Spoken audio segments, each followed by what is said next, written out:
प्रिय विद्यार्थी मित्रांनो, मी दीपाली कुलकर्णी देशमुख माझ्या विंग्स ऑफ फिजिक्स या चॅनलमध्ये आपलं सगळ्यांचं मनपूर्वक स्वागत करते।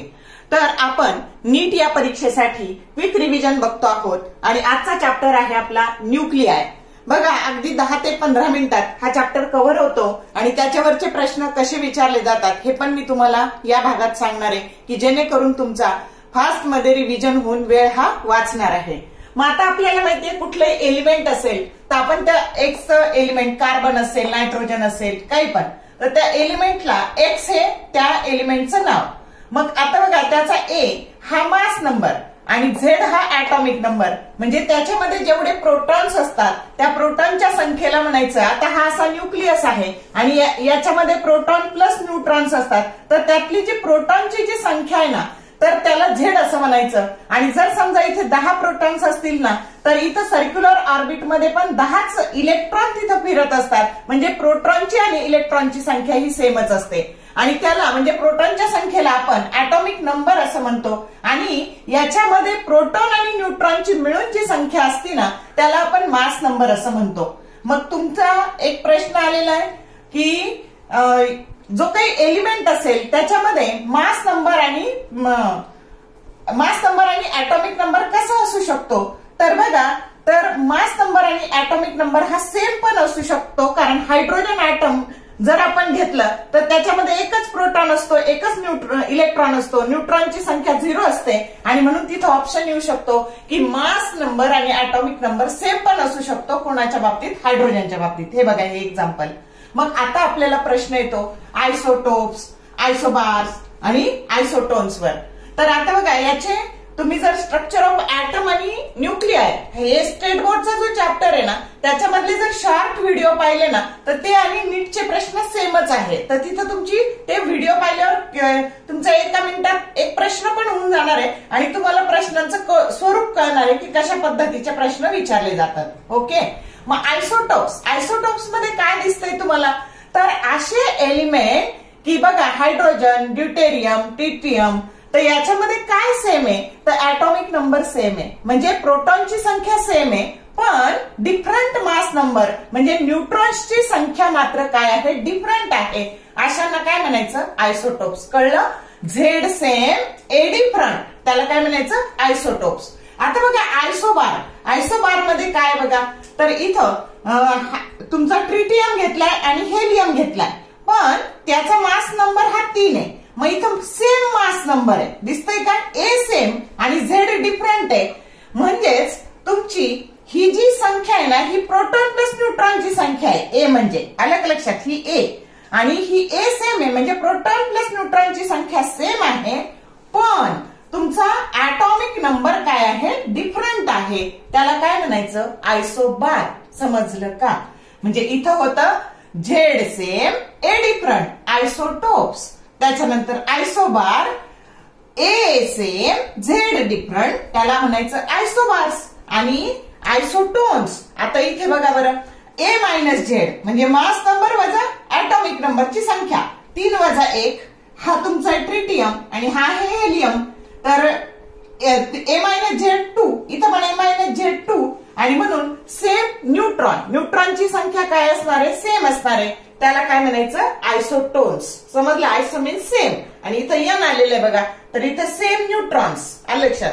सेम न्यूट्रॉन म्हणजेच ए मायनस झेड सेम आणि म्हणून same number of neutrons but different atomic number. बघा बरं, ऍटॉमिक नंबर डिफरंट आहे, त्याला काय म्हणायचं, आयसोटोन्स असं म्हणायचं। समजलं? आता तुमचा हा जो न्यूक्लियस आहे याची साईज कशी डिपेंड होते, तर size of the nucleus that is equal to R0 a raised to 1/3। आता ए म्हणजे कोण, मास नंबर, आणि म्हणून इथे radius of the nucleus that is equal to R0 a raised to 1/3। R0 हा लिनियर कॉन्स्टंट असतो आणि त्याची व्हॅल्यू असते 1.2 × 10⁻⁻15 मीटर। समजलं? याच्यावर खूप सारे न्यूमरिकल्स आहेत बघा की एका पहिला एलिमेंट आहे त्याचा मास नंबर हा 125 आहे आणि दुसरा, शक्यतो क्यूब वाली संख्या देतात, आलं का लक्षात, आणि दुसरा मास नंबर आहे ज्याचा दुसरा एलिमेंट आहे ज्याचा मास नंबर हा 81 आहे आणि त्यांच्या रेडियसचा रेशो काढा, पण हे सगळे क्यूब नंबर असतात, आलं का लक्षात। जसं हा 5चा क्यूब आहे, तसंच 27 आलं का लक्षात, असं जो 3चा क्यूब आहे असे नंबर देतात आणि रेशो काढायला विचारतात. तर हा फॉर्मॅट तुम्हाला लागतो. R0 तिथं काय होतो, कॉन्स्टंट होतो, कॉन्स्टंट असतो, तो कॅन्सल होतो आणि R0 ची किंमत असते 1.2 × 10⁻⁻15 मीटर. समजलं का? त्याच्यानंतर न्यूक्लिअर डेन्सिटीवर पण प्रश्न येतो. आता न्यूक्लिअर डेन्सिटीचा फॉर्म्युला असतो rho that is equal to 3m divided by 4πr0⁻³ मग ही न्यूक्लिअर डेन्सिटी आहे ना ती कॉन्स्टंट असते आणि तुम्हाला असे 2 मास नंबर देतात आणि त्याच्या न्यूक्लिअर डेन्सिटीचा रेशो विचारतात, तर सरळ 1:1 लिहायचा. समजलं का? Density of nucleus does not depend on mass number. म्हणजे मास नंबर दिला आणि डेन्सिटीचा रेशो विचारला तर 1:1 लिहायचा डोळे झाकून, कारण या फॉर्म्युल्यात कुठेही हा मास नंबर आलेला नाही. समजतंय का? आता बघा, बीटा डीके आणि अल्फा डीके याच्यावर नेहमी प्रश्न येतो.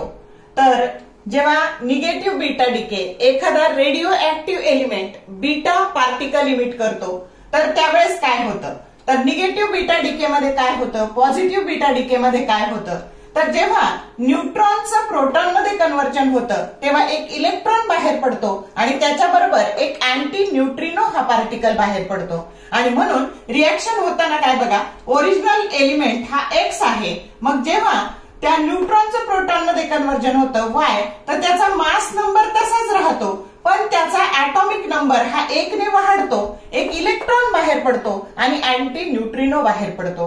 मग याचे एक्झाम्पल आहे बघा, cobalt that gets converted into nickel due to the negative beta decay आणि म्हणून याचा बघा त्याचा मास नंबर हा तसाची तसाच राहिलाय 60-60 पण त्याचा ऍटॉमिक नंबर 1 ने वाढलाय, 27 चा 28 झाला, एक इलेक्ट्रॉन आणि एक अँटी न्यूट्रिनो पार्टिकल बाहेर पडलाय. मग तुम्हाला अशी रिएक्शन देतील आणि इथं काहीतरी ए बी असं म्हणतील आणि व्हॉट इज दी ए, म्हणजे ए काय आहे, तर ए अँटी न्यूट्रिनो आहे असं विचारलं जाईल.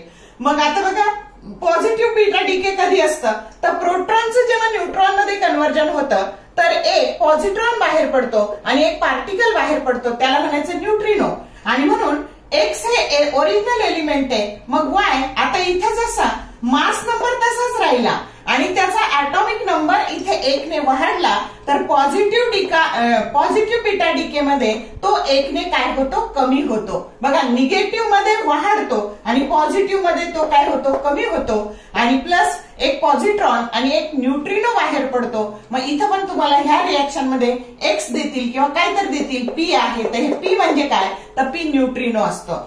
म्हणजे पॉझिटिव्ह बीटा डीके मध्ये जो पार्टिकल बाहेर पडतो तो न्यूट्रिनो असतो आणि निगेटिव्ह मध्ये जो बाहेर पडतो तो अँटी न्यूट्रिनो असतो. बघा ना, सोपा, अँटी म्हणजे अपोजिट म्हणून इथं निगेटिव्ह लक्षात ठेवायचं. मग आता बघा, इथं सोडियमचं निऑन मध्ये कन्व्हर्जन होतं, ते पॉझिटिव्ह बीटा डीके नुसार होतं. मग याचा बघा मास नंबर 22 ला 22 तसाच राहिला पण त्याचा ऍटॉमिक नंबर 1 ने कमी झाला, 11 होता तर 10 झाला. हे ई प्लस पॉझिट्रॉन आणि न्यूट्रिनो बाहेर पडला. या पद्धतीने याच्यावर प्रश्न विचारला जातो, हे नीट करा.